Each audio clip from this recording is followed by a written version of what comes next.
Hello students, how are you? You're welcome in your channel Physics Wall for you. Students, today we start the NCERT class 12 chapter 12 atoms second part of one shot. तो one shot के पहले part में हमने पढ़ा Rutherford atomic model. ये experimental evidence पर आधारित Rutherford model है, तो nearly it is very good model और ये बेसिक स्ट्रक्चर ऑफ मॉडल है स्टूडेंट। लेकिन स्टूडेंट्स कुछ इसमें भी कमियां हैं, वो कमियों को अब हम लोग देखते हैं। शॉर्टकम्स, कमियां रदरफोर्ड मॉडल की एग्जाम में आता है, तो please Fever wash my physics wall. Thank you Fever, clear my physics wall. Students, सबसे पहले कमी तो यही थी कि स्टेबिलिटी ही नहीं थी इस मॉडल की, मतलब एटम स्टेबल ही नहीं हो पा रहा था। तो कैसे नहीं स्टेबल हो पा रहा था हम देखते हैं थोड़ा सा। तो फर्स्ट पॉइंट इसकी कमी में देखेंगे हम, स्टेबिलिटी क्या है इसकी। स्टूडेंट्स, एक चीज बताइए, इलेक्ट्रॉन रिवॉल्व होते हैं सर्कुलर ऑर्बिट्स में, और कोई भी ऑब्जेक्ट जब सर्कुलर ऑर्बिट में मूव करेगा, गोल गोल घूमेगा, तो उसका एक्सेलरेशन क्या होगा, ऑलवेज चेंज होता रहेगा। और जब एक्सलेट होगा, इलेक्ट्रॉन क्या होता है, नेगेटिव चार्ज पार्टिकल होता है, और जब नेगेटिव चार्ज पार्टिकल एक्सलेट होता है तो क्या इमिट करता है, ईएम रेडिएशन। आपने पढ़ा था चैप्टर 9 में कि accelerated charge particle always radiate EM wave radiation. So student, जब इलेक्ट्रॉन रिवॉल्व करेगा सर्कुलर ऑर्बिट में, तो उसका एक्सेलरेशन क्या होगा, वो एक्सेलेटिंग चार्ज पार्टिकल की तरह बिहेव करेगा, और accelerating charge particle EM radiation emit करेगा, और ईएम रेडिएशन इमिट करेगा तो एनर्जी उसकी डाउन हो जाएगी। जब डाउन हो जाएगी तो उसका जो पाथ है, उसका जो ऑर्बिट्स है, वो सर्कुलर तो नहीं रहेगी, वो कैसी हो जाएगी, स्पाइरल और इनवर्ड, और वो अंदर आता जाएगा, और एक टाइम बाद वो न्यूक्लियस में फॉल कर जाएगा।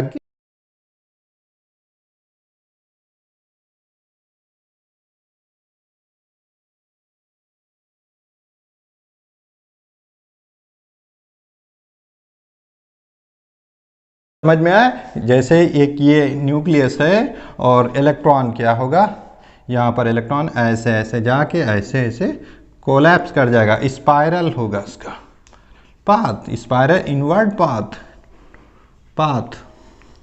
दूसरा क्या स्टूडेंट्स इसमें कमी है, स्पेक्ट्रा में। स्पेक्ट्रा पॉइंट लिख लेते हैं students, spectra. Student, the Rutherford model can not explain Ford model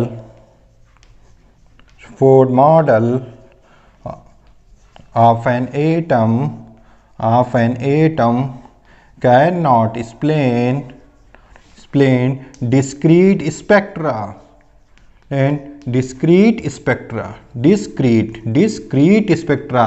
अब discrete spectra क्या होगा, that is emission of specific या definite specific wavelength of light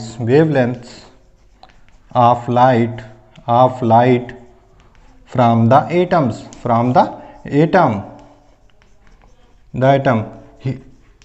in Rutherford model क्या है, in Rutherford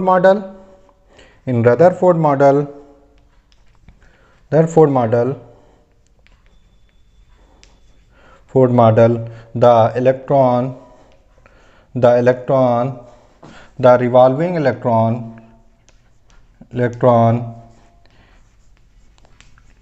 emit radiations continuously। Radiation क्या कर रहा है, continuously, क्योंकि लगातार वो घूम रहा है, continuously। So from it we find continuous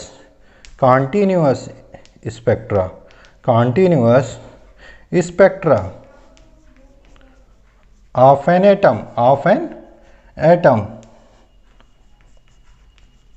so students, इस प्रकार दो चीजें नहीं शो कर पा रहा था, तो एक तो स्टेबिलिटी और दूसरा क्या है, स्पेक्ट्रा को। Fiva wash my physics wall. Thank you Fiva to wash my physics wall. Students, अब पढ़ते हैं Niels Bohr atomic model. Students, अब हम देखेंगे कि नील्स बोहर जी ने किस प्रकार अपनी बुद्धि लगाई, किस प्रकार अपना दिमाग लगाया कि अपने गुरु रदरफोर्ड जी की लाज बचाई, उनके एटॉमिक स्ट्रक्चर की कमियों को दूर कर दिया। तो क्या किया उन्होंने? स्टूडेंट्स, एक चीज बताए, इलेक्ट्रॉन रिवॉल्व कर रहा है तो क्लासिकल मैकेनिक्स है, तो क्लासिकल मैकेनिक्स में कुछ फंडा उन्होंने और जोड़ दिया। क्या फंडा? अंडे का फंडा क्या हुआ, क्या किया कि उस समय क्वांटम मैकेनिक्स आ गई थी, प्लैंक हाइपोथेसिस, या आपने पढ़ा था आइंस्टीन्स फोटो इलेक्ट्रिक इफेक्ट। तो उन्होंने आइंस्टीन फोटो इलेक्ट्रिक इफेक्ट और ये जो क्वांटम मैकेनिक्स जो अर्ली आई थी उसको क्लासिकल मैकेनिक्स से जोड़ दिया। क्या कर दिया? कंबाइन कर दिया concept of the classical mechanics to combine to the quantum mechanics. और उन्होंने ऐसा कॉन्सेप्ट दिया, तीन कॉन्सेप्ट दिए, पास्टुलेट्स दिए, जो बोहर पास्टुलेट्स के रूप में जाने जाते हैं। तो हम पढ़ते हैं कि उन्होंने क्या किया। उन्होंने क्या किया? नील्स बोहर जी ने, नील्स बोहर, उनका जन्म स्टूडेंट्स 1885 में हुआ था और 1962 में जब युद्ध पाकिस्तान वाला हुआ था तब इनकी मृत्यु हुई। तो नील्स बोहर जी का बड़ा योगदान है उस एटॉमिक बम को बनाने में, जो कहाँ डाला गया था? जापान में, नागासाकी में। तो ये भी उसी में टीम में थे, अमेरिका के साइंटिस्टों में, जिन्होंने एटॉमिक बम के में हिस्सा लिया बनाने में। तो 1885 टू 1962 नील्स बोहर कंबाइंड कर दिया, कंबाइंड द कॉन्सेप्ट लिख सकते हैं student, the concept of classical mechanics too early मतलब नए जो आए थे, early quantum mechanics concept, quantum mechanics and gives three postulates, जिनको कहते हैं तीन सिद्धांत दिए, पास्टुलेट्स अबाउट एटम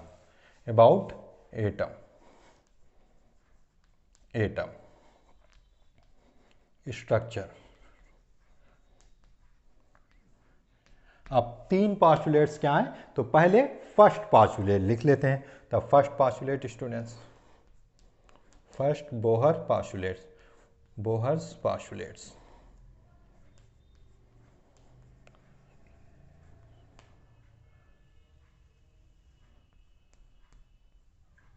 तो स्टूडेंट्स, फर्स्ट बोहर पास्टुलेट क्या है? उन्होंने कहा कि हर एटम, प्रत्येक एटम के पास एक सर्टेन डिफिनिट स्टेट्स होती हैं। क्या कहते हैं? स्टेबल स्टेट्स उन्हें कहते हैं। Each atom has certain definite stable states. लिख लेते हैं, ईच एटम, क्या कहा उन्होंने?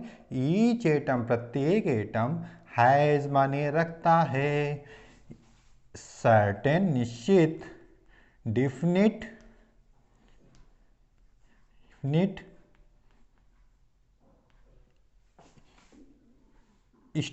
states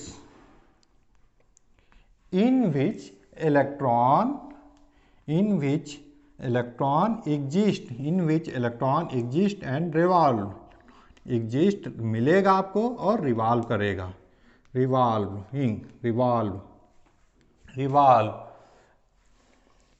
without emitting EM radiation, EM electromagnetic radiation,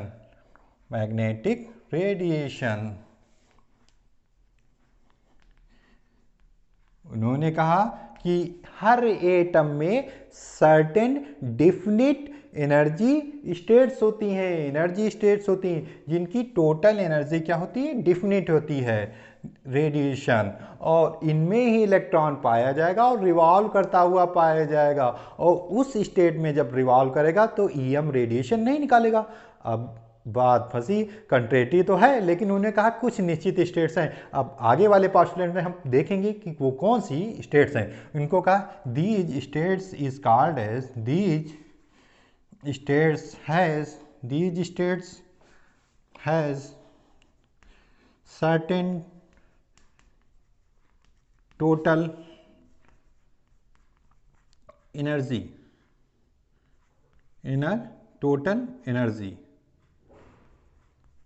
certain total energy, these called as, और इन्होंने नाम इनका स्टेट्स का क्या है, these called as stationary states, stationary, वो वाली स्टेशनरी जहाँ से किताबें आप करते हैं, स्टेशनरी स्टेट्स या स्टेशनरी ऑर्बिट्स, या ब्रैकेट में लिख सकते हैं स्टेशनरी ऑर्बिट्स, उन्होंने उनका नाम दिया। तो पहला पोस्टुलेट क्या है कि हर एटम में कुछ डिफिनिट एनर्जी स्टेट्स होंगी जिसमें इलेक्ट्रॉन रिवॉल्व करेगा और वो बिना रेडिएशन इमिट किए हुए रिवॉल्व कर सकता है। स्टूडेंट्स, सेकेंड पोस्टुलेट क्या कहता है, द सेकेंड पोस्टुलेट्स,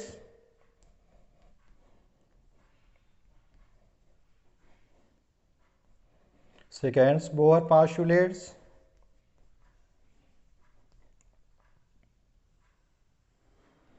दूसरा। अब स्टूडेंट्स देखते हैं कि क्या किया था इन्होंने, में इलेक्ट्रॉन रिवॉल्व करेगा उन्हीं स्टेशनरी ऑर्बिट्स में जिनमें एंगुलर मोमेंटम जो होगा वो इंटीग्रल मल्टीपल h/2π होगा। क्या कहा, और वही स्टेट्स होंगी स्टेशनरी स्टेट्स कहलाती हैं। उन्होंने कहा the electron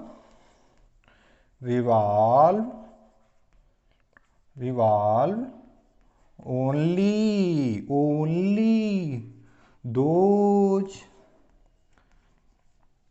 stationary states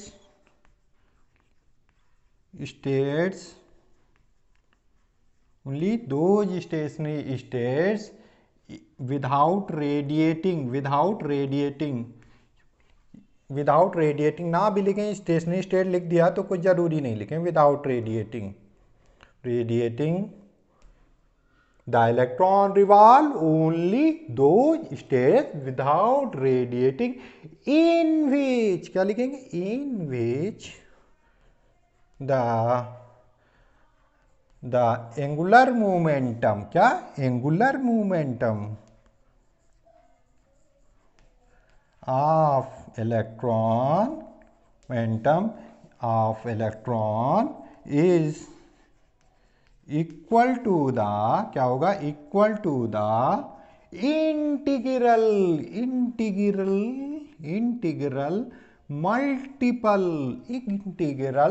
multiple of h/2π, h क्या है, Planck constant, where h is प्लॉन्क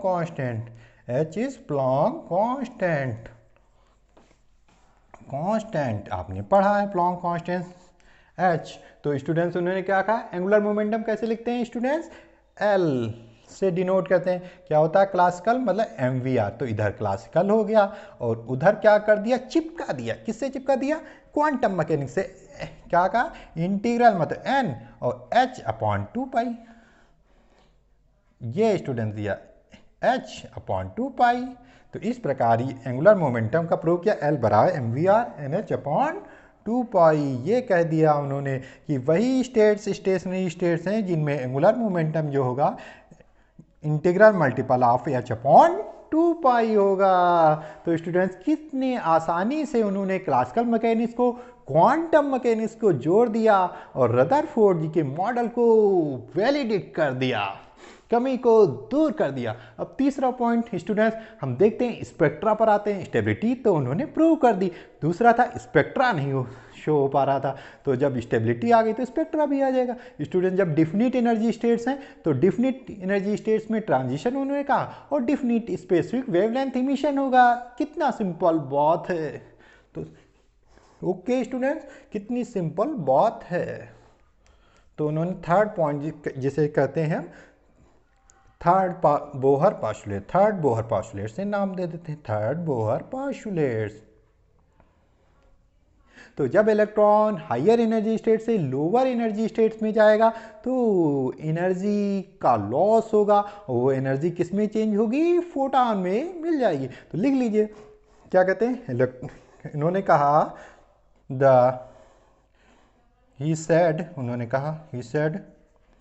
that the electron might make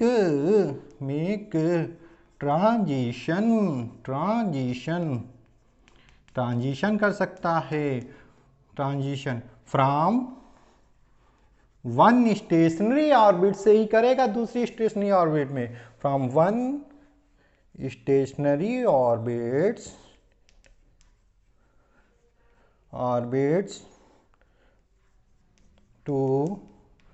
to the another stationary orbits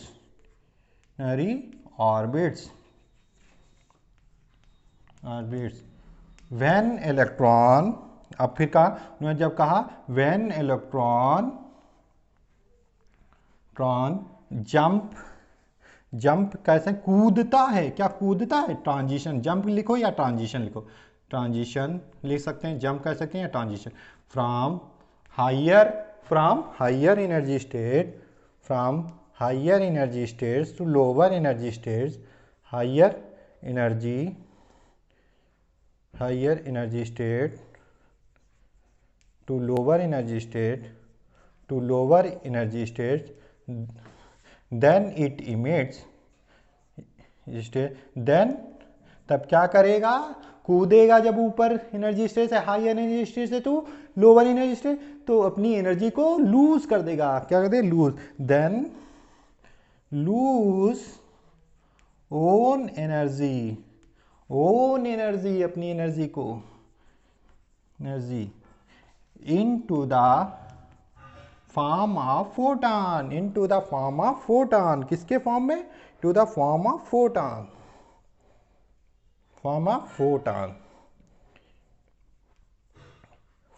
photon. It is equal to the energy difference of stationary orbit,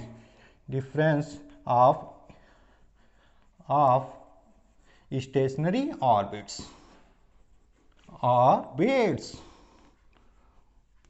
तो क्या लिख सकते हैं student? ई आई minus, ये मान लिया एनर्जी स्टेट इनिशियल में ई आई है, तो ई आई माइनस ई एफ, इसको क्या लिख सकते हैं स्टूडेंट? H new. क्या लिख सकते हैं? H new.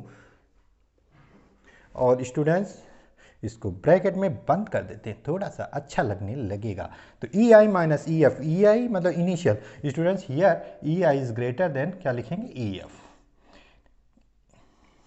Is greater than E F. तो स्टूडेंट्स इस प्रकार नील्स बोहर के हाइड्रोजन एटम मॉडल को हमने पढ़ा। अब हम थोड़ा इसके मैकेनिक्स को समझेंगे। हम प्रूव करेंगे radius of the hydrogen atom, energy of the hydrogen atom और atomic spectra of the hydrogen atom का बनाएंगे। इस नील्स बोहर ने जो बनाया था। तो please viewer watch my physics wall.